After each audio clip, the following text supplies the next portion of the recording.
Bonjour à tous, bienvenue sur les guidances intuitives de Mina Somnia. Aujourd'hui, on se retrouve pour savoir de quoi a peur votre autre vis-à-vis de la relation. De quoi a-t-il peur, de quoi a-t-elle peur? Donc on est sur du sentimental. Vous pouvez l'utiliser pour du relationnel pur, bien évidemment. C'est de l'intemporel et du coup, ça veut dire que quand vous tombez dessus, il y a quelque chose à y entendre. Et quoi d'autre? On garde son discernement, si on sent que ça colle pas, on n'essaye pas de faire coller. On prend, on écoute, si ça nous parle, si ça résonne, si ça vibre en vous en fait, ben c'est que c'est pour vous. Si ça vibre pas avec votre histoire, que vous vous dites oh ben non ça c'est pas ça, ben effectivement suivez votre intuition. Et si c'est pas ça quoi, voilà.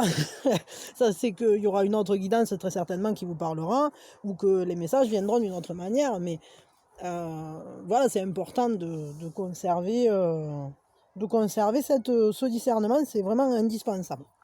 Voilà, ensuite, quoi d'autre? Du coup, je vais vous faire un choix, parce que ça faisait un petit moment que je ne vous faisais pas de choix, donc vous aurez deux choix.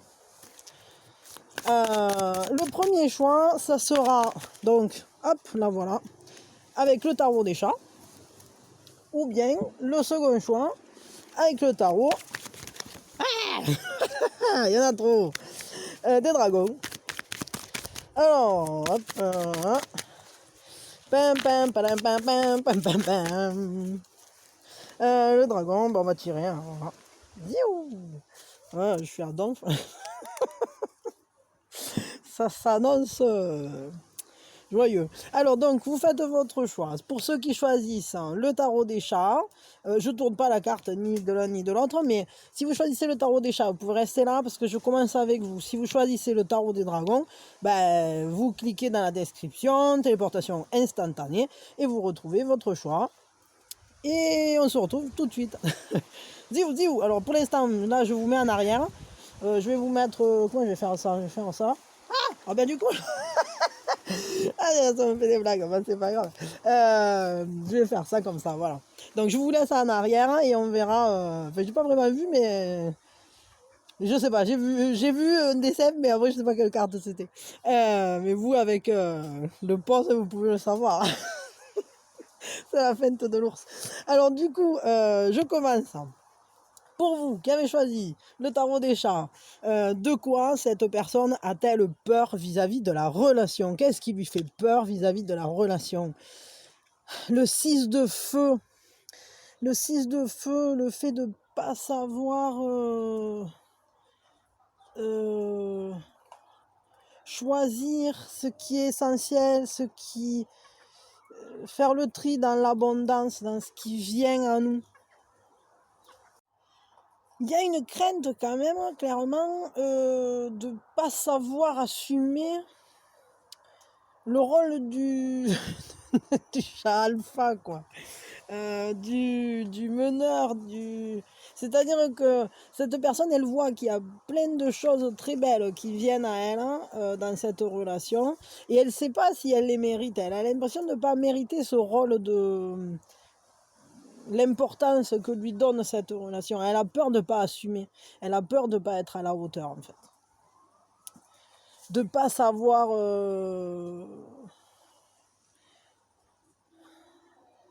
faire le tri dans ses idées de manière juste, faire le tri dans ce qui vient à elle, et de pas mériter cette position-là qu'elle sent que lui donne cette relation. C'est-à-dire que dans cette relation, tout à coup, elle prend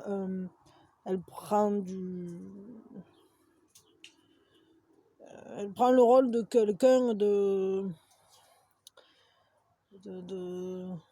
de respectable, de fort, quelqu'un à qui on a envie de faire plaisir, qui est suivi, qui est...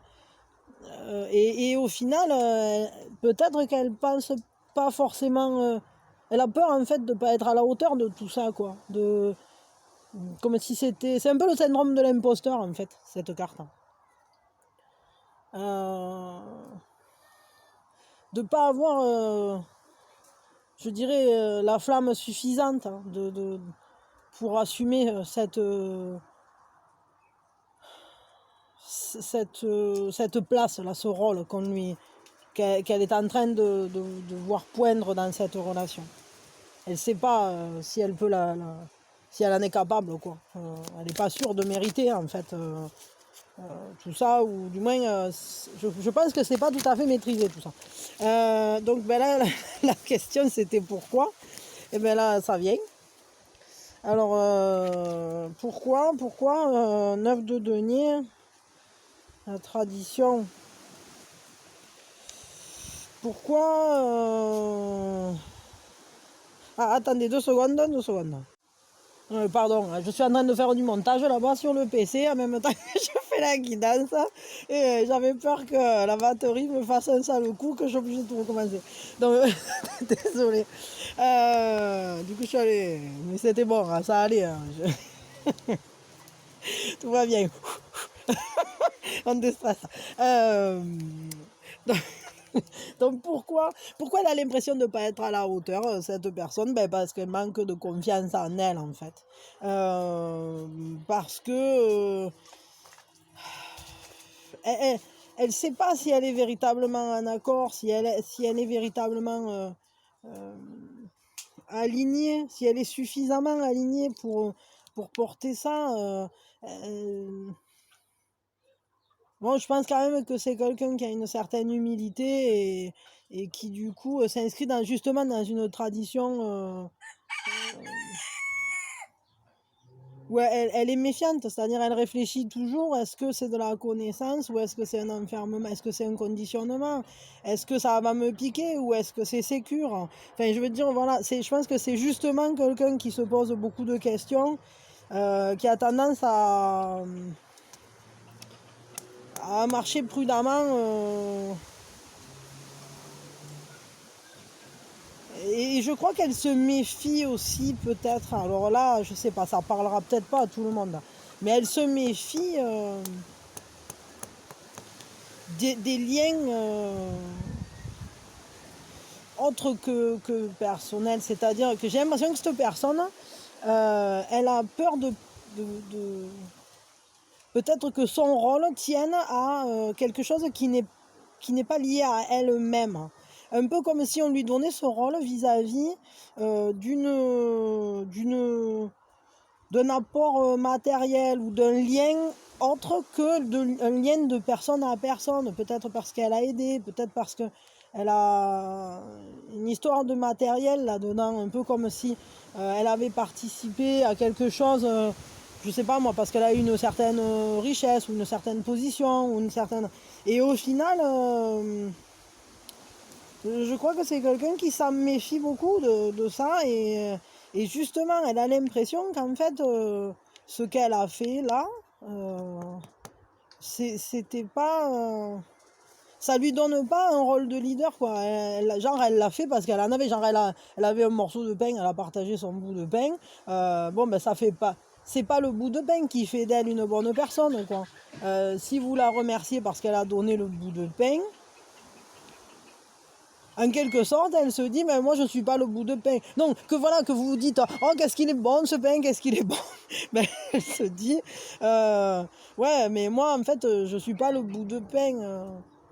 Je sais pas, je sais pas si j'arrive à être claire là, mais c'est un peu comme si en fait elle estimait qu'on lui associait des valeurs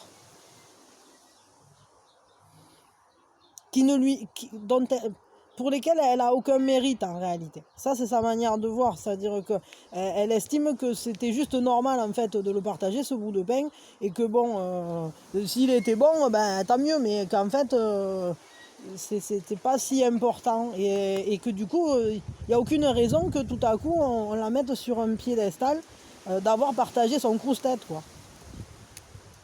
Je crois que c'est pour ça. Qu'en fait, ce qu'elle fait, c'est normal, mais du coup, ça la perd. Ben oui, parce qu'elle a tendance à prendre soin des gens et des choses, et elle trouve ça normal, quoi. Là, le 5 de pentacle.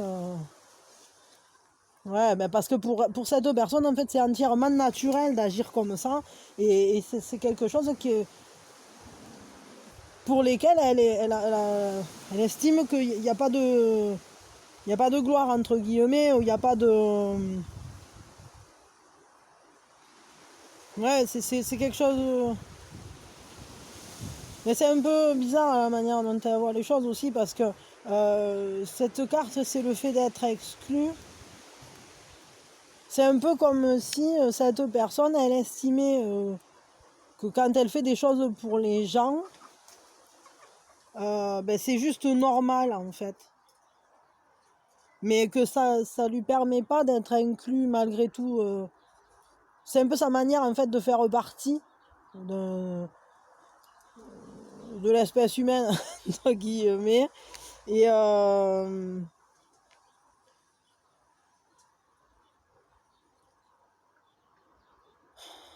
cette personne, j'ai l'impression...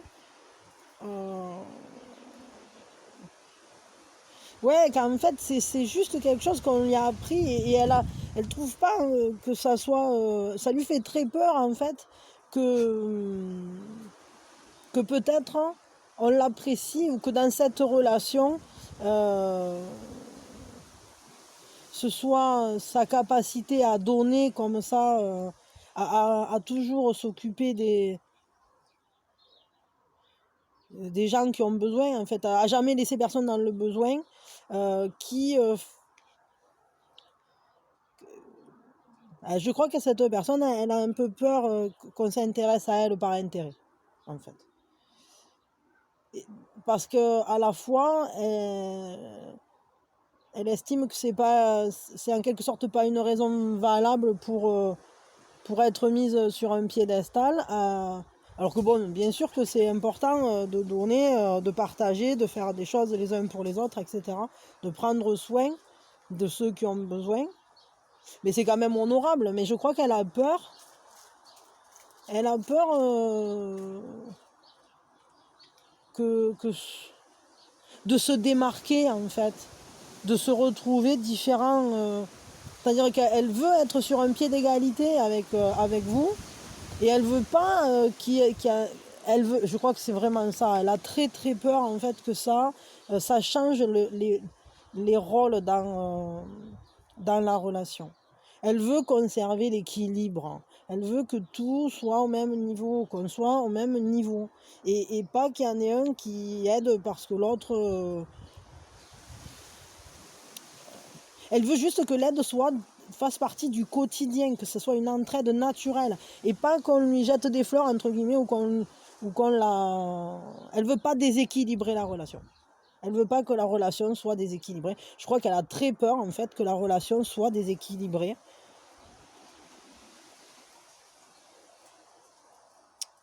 Ouais, je crois que c'est vraiment ça, ce truc-là. Comment vous pouvez apaiser les peurs de cette personne là? Parce qu'en fait, c'est plutôt simple finalement, ça a peur, c'est-à-dire qu'elle...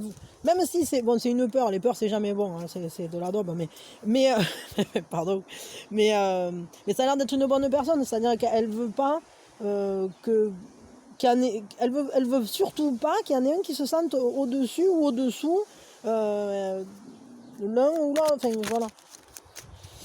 Comment vous pouvez apaiser sa peur?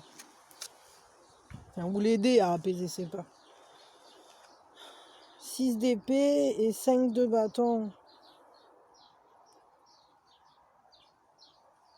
Il faut générer des transformations dans cette relation.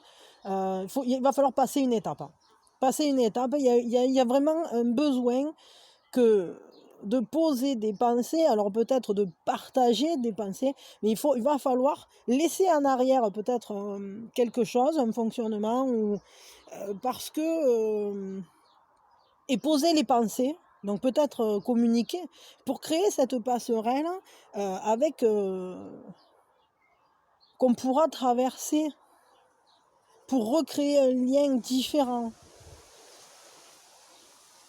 Comme si vous repartiez sur des bases nouvelles, différentes, peut-être expliquer que ça n'a rien changé, que peut-être si elle a fait des choses pour vous, ça ne change rien entre vous. Il faut franchir, hein, il y a vraiment une barrière, là, un obstacle, un trou, un creuset mental qui s'est fait entre vous. Et pour le passer, c'est un peu... il faut recréer la passerelle, quoi. Si vous la recréez pas, elle se fera pas seule. Et pour ça, il faut une volonté de changement. Et le changement, regardez, c'est un changement avec 2 papillons. Le 2, donc, c'est déjà c'est un choix, mais c'est en fait, on va dépasser cette dualité. Et surtout, je dirais, avec le 5 de bâton, il va surtout pas falloir se mettre dans une démarche de compétition, surtout pas. Il faut sortir absolument de ça. C'est-à-dire que même moi, je vais vous dire, je les mettrai plutôt comme ça, parce que je le ressens très fortement. C'est-à-dire que c'est un peu comme si tout à coup, il y avait eu des jeux d'ego, et dont elle veut surtout pas. Ou alors, il faut peut-être le prendre plus légèrement et plus comme un jeu, et dire, hey, mais en fait, on s'en fout, quoi. Et on va générer ce mouvement-là, ces transformations pour aller franchir l'obstacle, pour aller tirer l'autre de manière intellectuelle. Peut-être il y a une passerelle mentale, mais surtout intellectuelle, peut-être en partageant, je ne sais pas, vis-à-vis de quelque chose de connaissance, de culture, je ne sais pas, vous pouvez peut-être trouver une manière de transcender ça en jeu de ping-pong ou ping-pong de pensée, hein, je sais pas, pour recréer ce lien. Mais il y a un changement vraiment à faire, hein. Il y a quelque chose à laisser derrière. Il y a des obstacles à franchir. Et peut-être ce qu'il faut lui dire, c'est que vous êtes prêt à laisser ça derrière. Qu'elle ne s'inquiète pas, il n'y a pas de compétition. Enfin, ou que vous vous positionnez pas de cette manière-là, ou du moins peut-être que justement ça on le laisse, hein, et puis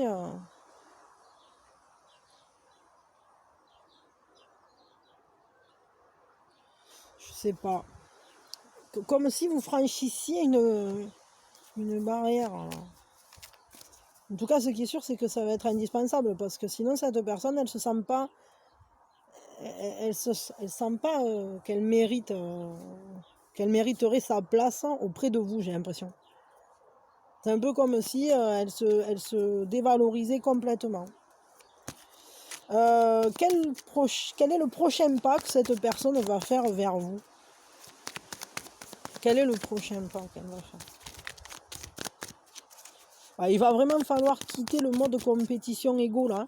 Vraiment, hein, il faut surtout pas que ça rentre là-dedans là, parce que déjà cette personne, elle est déjà en... Si elle a fait des trucs pour vous, c'était certainement pas pour entrer dans ce mode-là, parce qu'en réalité, je crois que si elle l'a fait, c'est plus parce qu'elle se sentait pas à la hauteur. Et c'était pour montrer, voilà, je peux t'apporter ça quand même si je suis pas à la hauteur. Le prochain pas qu'elle fera vers vous, cette personne, alors je sais pas exactement ce que ça va être, mais ça sera quelque chose de clair. Il y a une sincérité, elle va vous... Peut-être elle va vous parler de manière sincère, il y a une clarté, un mouvement lumineux. C'est un peu comme si finalement elle allait réussir à dépasser ça et à briller pour venir vers vous. Un peu comme si elle allait faire des appels de phare, quoi. Du genre,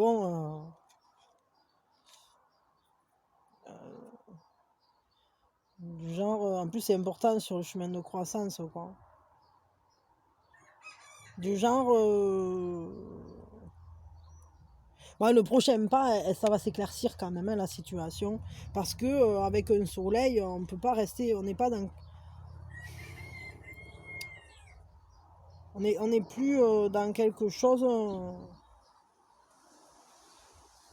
Bon, peut-être elle va faire appel à sa raison. Peut-être vous allez réussir à recréer un lien, un passage, et puis elle va à nouveau se sentir suffisamment en sécurité. Je sais pas. Les prochains pas, en tout cas, ils seront lumineux, ils seront sécures. Elle va... peut-être peut-être il y a une transmission de vérité aussi, ou peut-être elle va vous parler à cœur ouvert.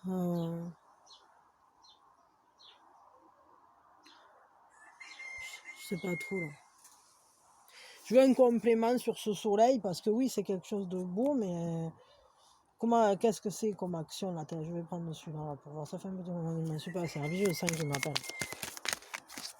Quelle action elle va faire envers vous, cette personne là? C'est quoi cette action? Parce que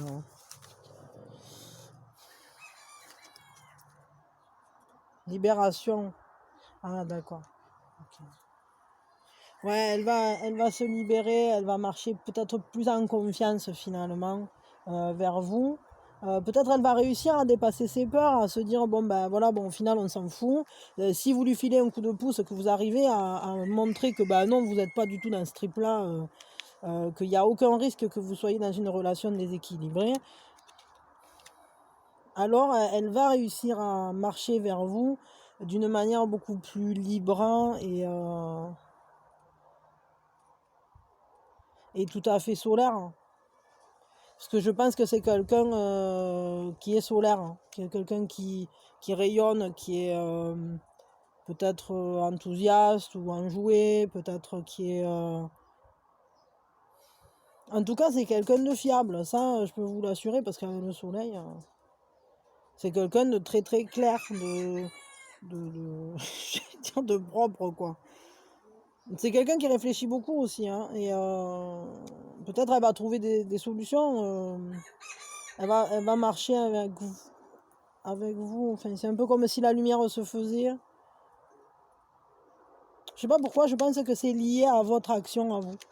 Le fait qu'ensuite elle arrive à se sentir beaucoup plus libérée de ses peurs. Un peu comme si, ouais, c'est un peu la forêt sombre, et puis la lumière se fait et on marche avec beaucoup plus de confiance. Et donc on peut marcher l'un vers l'autre plus en confiance. Bon, il y a aussi beaucoup de joie dans le soleil quand même. Hein. C'est un peu, on revient peut-être à un univers plus connu, plus raisonné, mais à la fois qui nous fait du bien, quoi. Qui nous fait du bien. Bon, voilà, je vais vous tirer juste un conseil quand même. Hein. Un conseil, t'es avec l'eau au chaud, pour voir. Le conseil, le conseil. Le voilà. Alors, le conseil pour vous. Sortez du mental, ne vous prenez pas la tête. Soyez dans l'expérience, dans l'expérimentation, dans le ressenti. Moi, je vais vous dire, là, il faut...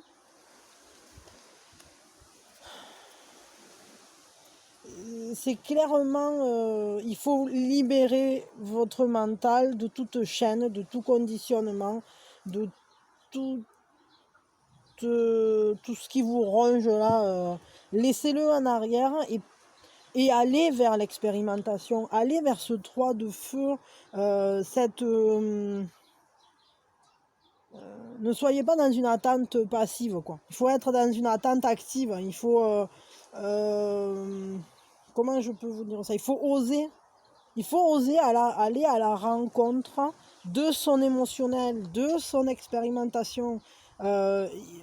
Peut-être entrer en coopération avec cette personne et soyez dans un enthousiasme, un peu comme si vous alliez sentir les fleurs, etc. Je dis pas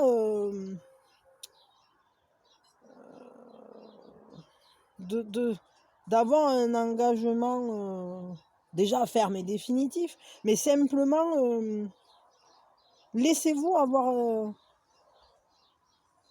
une connaissance empirique, j'allais dire, de cette personne ou de la situation. Laissez-vous avoir l'audace,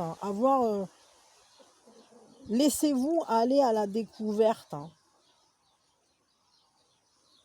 Ouais. Laissez le feu prendre en vous vis-à-vis de cette personne et surtout essayez d'apaiser votre mental parce que j'ai l'impression qu'il est un peu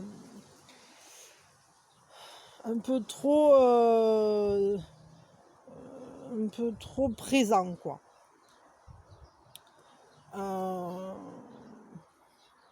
laissez j'allais dire laissez-vous avoir l'esprit ouvert.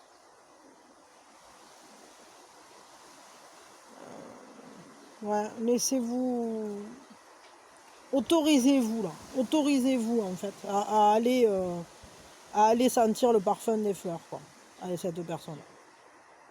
Soyez dans l'expérimentation. En fait, vivez-le quoi. Moi, je crois le conseil c'est ça, hein, vivez-le. Vivez-le, ne vous freinez pas.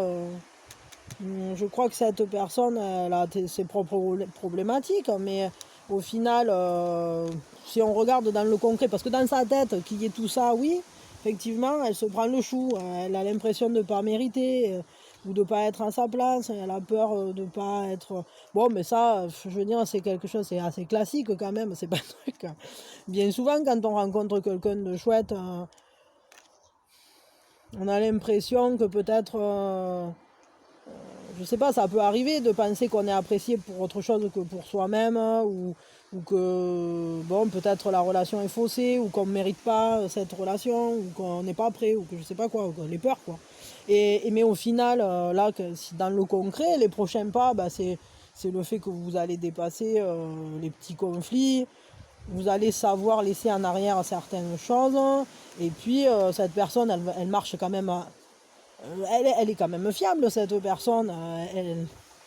Ce qu'elle veut, c'est marcher vers vous en confiance, avec sa lumière, quoi. Et elle va le faire en se libérant justement peut-être en sortant de la forêt là, des- de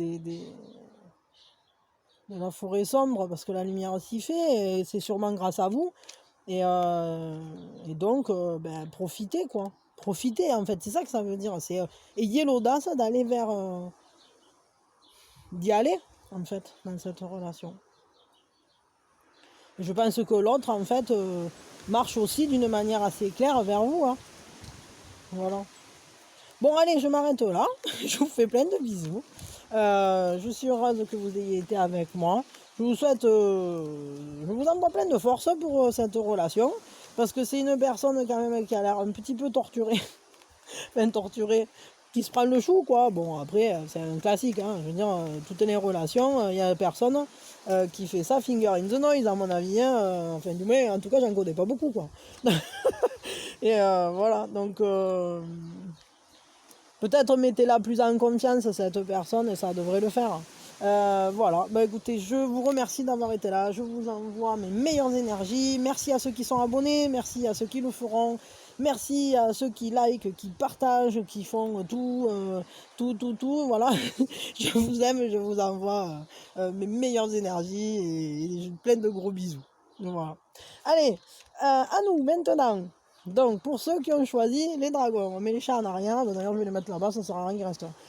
Alors, pour ceux qui ont choisi les dragons, de quoi a peur cette personne? Cette personne, elle a peur d'assumer son rôle masculin. Elle a peur d'être... Bon, peut-être pour certains, elle a peur comment je pourrais dire ça, de devenir, de devenir père. Mais ça va pas parler à tout le monde. Elle a peur peut-être en fait d'une vie de famille. Ça peut lui faire très peur. Elle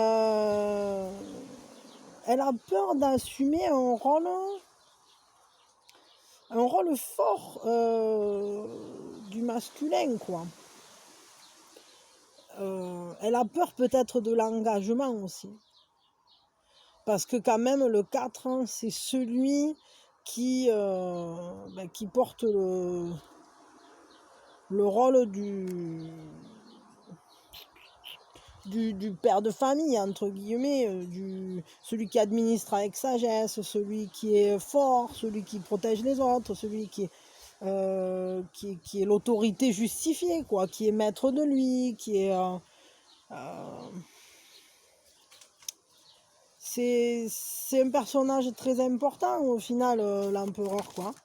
Euh, c'est vraiment... Peut-être cette personne, elle a peur des responsabilités aussi. Parce que c'est celui qui a les responsabilités en étant bienveillant, en ayant la sagesse, en ayant... et peut-être que cette personne, elle a peur, elle se dit qu'elle n'est pas apte à vivre ça, quoi. Qu'elle ne saura pas porter ce rôle. Alors, est-ce que vous êtes... Bon, là, ça parlera peut-être pas à tout le monde, mais enfin, quoique, ça peut parler à pas mal de gens, mais peut-être que vous avez des enfants, que cette personne n'en a pas, ou peut-être elle en a aussi, et qu'au final, cette personne, elle se dit, bon, mais je vais me retrouver à la tête d'une grande famille, où je vais me retrouver à porter un rôle que j'avais pas forcément prévu, et elle s'en sent pas forcément la force, quoi. Est-ce qu'elle s'en sent le charisme? Est-ce qu'elle s'en sent... Est-ce qu'elle a peur peut-être aussi que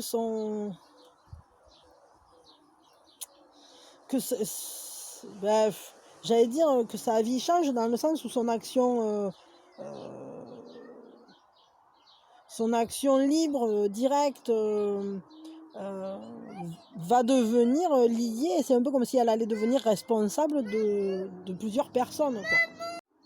Pardon, il y avait une urgence au goûter. Ça, les urgences au goûter, on connaît bien à la maison, c'est un truc, hein.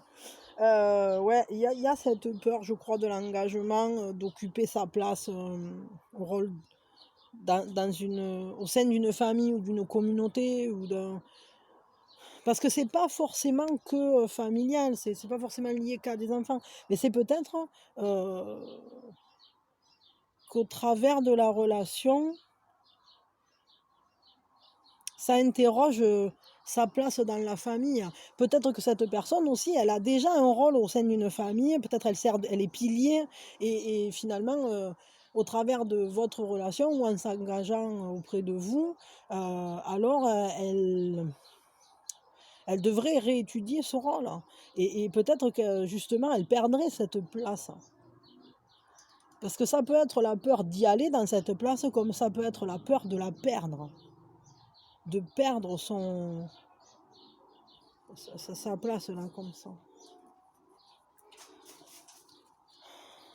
C'est un peu, ouais, c'est la question de la place. Mais pourquoi elle a ce stress là, cette peur là vis-à-vis de ça? Pourquoi? C'est quoi qui génère cette peur là chez cette personne?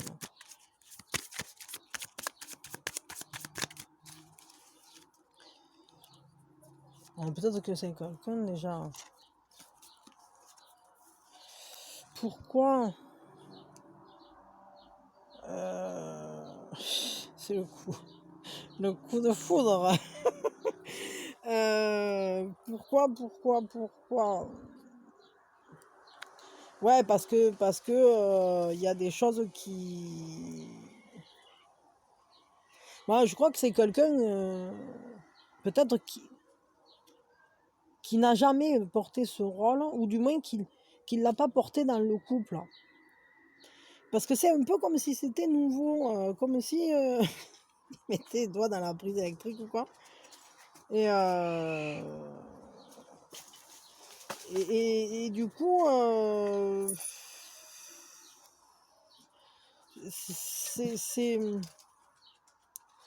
c'est-à-dire que ça reste en l'air, quoi. C'est une énergie, et on touche et on ne sait pas si on va pas se griller, quoi. Il y a cette peur-là. Moi, je crois que c'est quelqu'un qui est habitué à une certaine liberté, qui ne sait pas ce que ça pourrait générer, engendrer.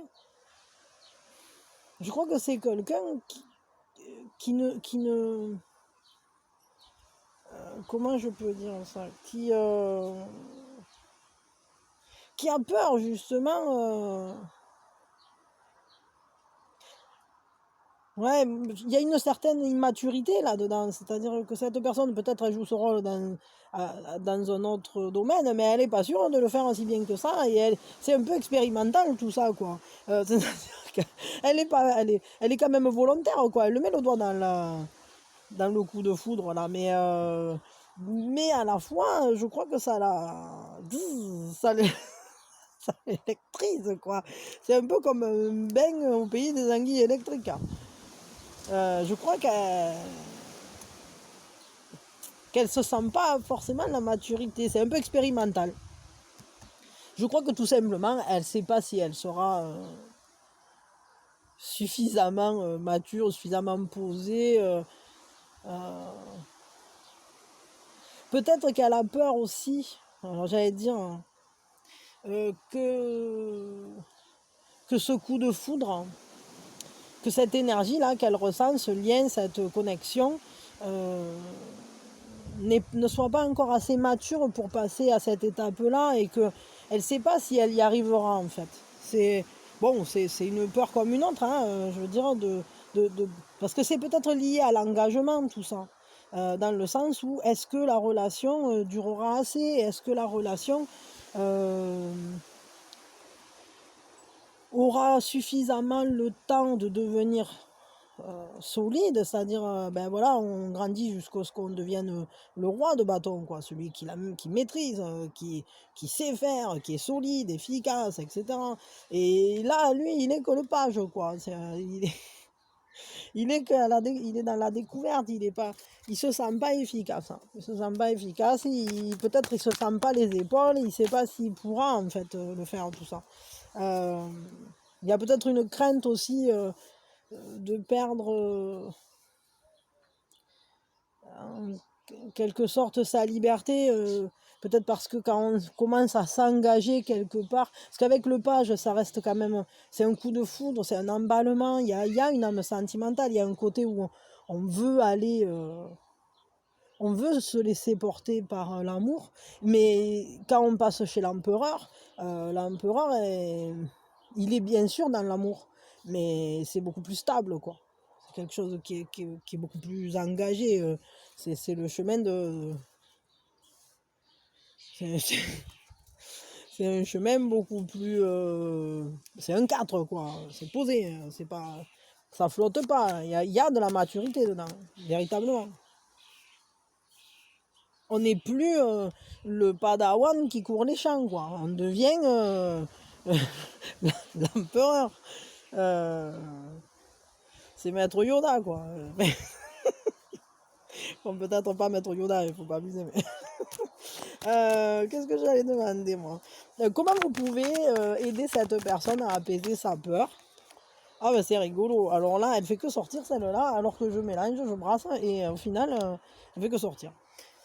Ben vous pouvez l'aider tout simplement en étant le féminin. Et c'est marrant parce que du coup, on a le couple, hein.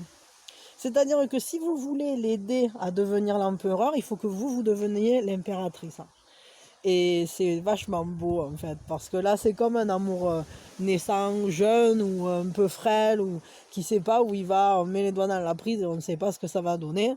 Et, et au final, le padawan va devenir le chevalier Jedi pour de vrai. Et parce que...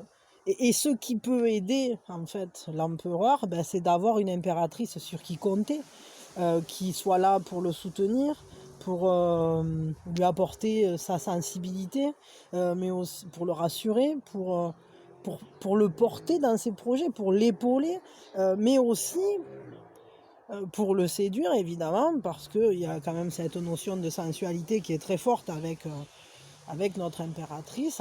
Mais il y a ce côté aussi d'avoir des projets ensemble, de donner forme à des choses ensemble.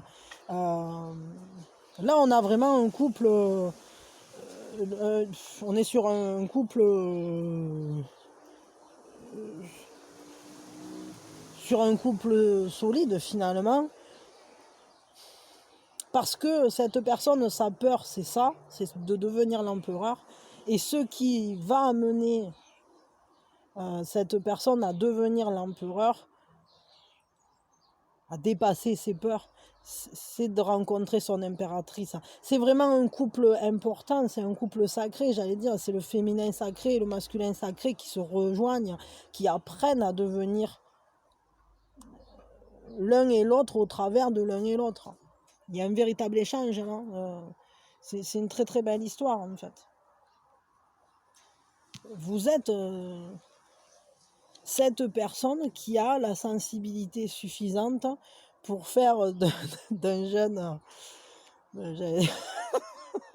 alors on me pardonnerait l'expression, mais d'un jeune con, un père de famille accompli, quoi. Ou un mec solide et cool. C'est la femme qui fait l'homme, quoi. Enfin, enfin, qui crée, c'est-à-dire que dans les yeux de son impératrice, l'homme devient l'empereur. C'est pas...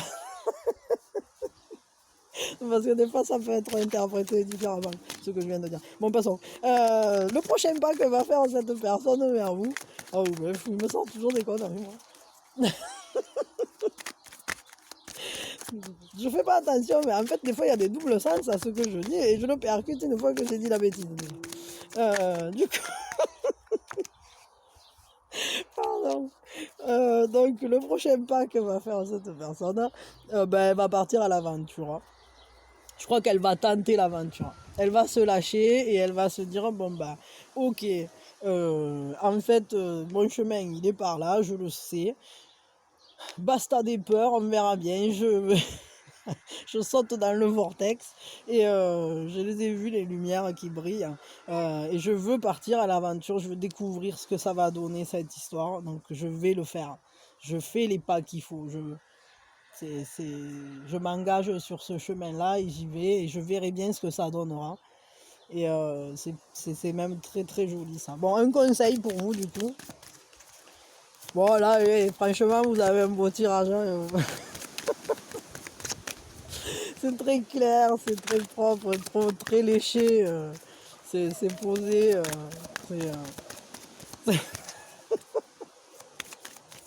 Donc voilà.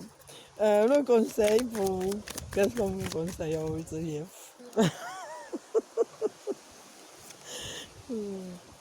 Eh oui, bah, laissez les transformations advenir. Ben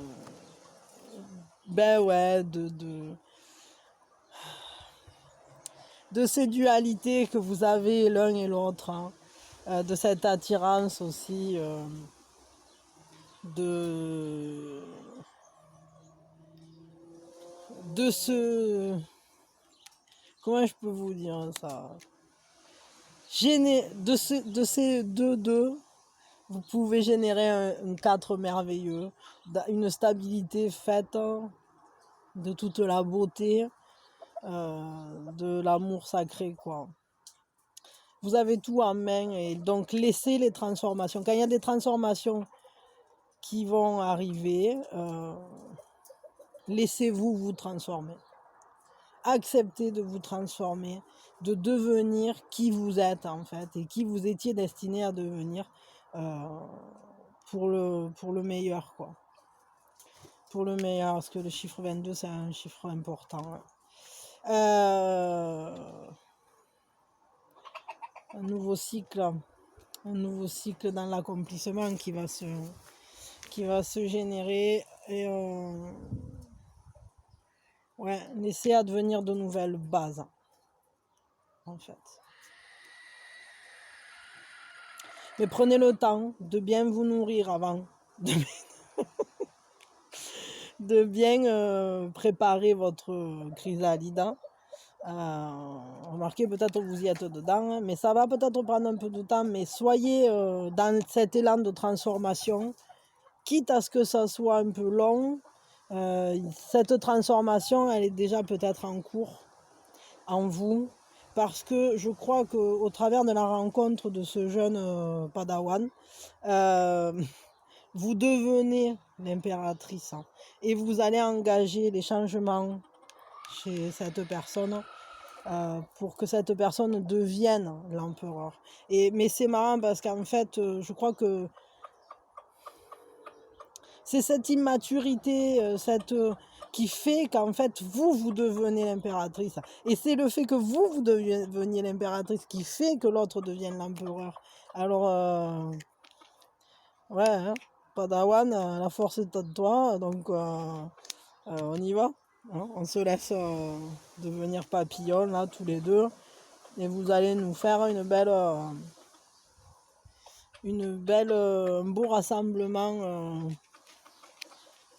rassemblement, un beau couple. C'est très très beau, c'est un très très beau tirage, je suis ravie. C'est un tirage magnifique. Magnifique, où c'est qu'on voit que c'est un cheminement évolutif et que vous vous faites grandir l'un l'autre, et ça c'est magique. C'est vraiment magique. Bon voilà, écoutez, profitez bien, surtout ne vous privez pas de devenir la chenille, laissez l'autre partir à l'aventure, à l'assaut, foutre ses doigts dans la prise là. Et parce que tout ça, au final, ça va pas le griller, ça va juste, ça va juste vous transformer, voilà. Bon allez, je vous fais des bisous, merci d'avoir été là, merci d'avoir partagé ce moment avec moi, ça m'a fait très plaisir, c'est toujours un pur bonheur. Et je vous envoie tout mon amour et voilà, plein de joie. Merci à tous ceux qui sont abonnés, ceux qui likent, ceux qui s'abonneront, ceux qui likeront, ceux qui partageront, ceux qui laissent des coms, ceux qui sont là en fait, tout simplement en régulier ou de manière occasionnelle. Je vous aime tous, je vous envoie tous plein de bisous et mes meilleures énergies pour que tout aille bien, tout aille parfaitement. Voilà. Pour que tout soit chouette. T'es chaud, t'as la cote. Pourquoi t'as les chocottes? Je sais pas si vous connaissez cette chanson de Ours. J'adore, je vous mettrai le lien. T'es chaud, t'as la cote. Pourquoi t'as les chocottes? Moi, je suis fan d'Ours. J'adore. Je sais pas si vous connaissez ce chanteur, mais c'est le fils de Souchon en fait, et c'est pas il est super, il est trop drôle, hein. Il chante aussi qu'est-ce que c'est là, bon, il en a fait plein, hein, mais il en a des vraiment rigolotes, et moi j'adore, hein. Et, euh, T'as jamais su bouffer ta mère. Nana. Je sais plus, tu sais pas danser, ça s'appelle, ou un truc comme ça. Mais je vous mettrai le lien vers sa page à Ours. Et il est super, il est vraiment cool, vraiment très très chouette. Euh, Très très chouette. Les chansons elles sont géniales. Voilà. Et des bisous. T'es chaud, t'as la cote. Pourquoi t'as les chocottes? Des bisous.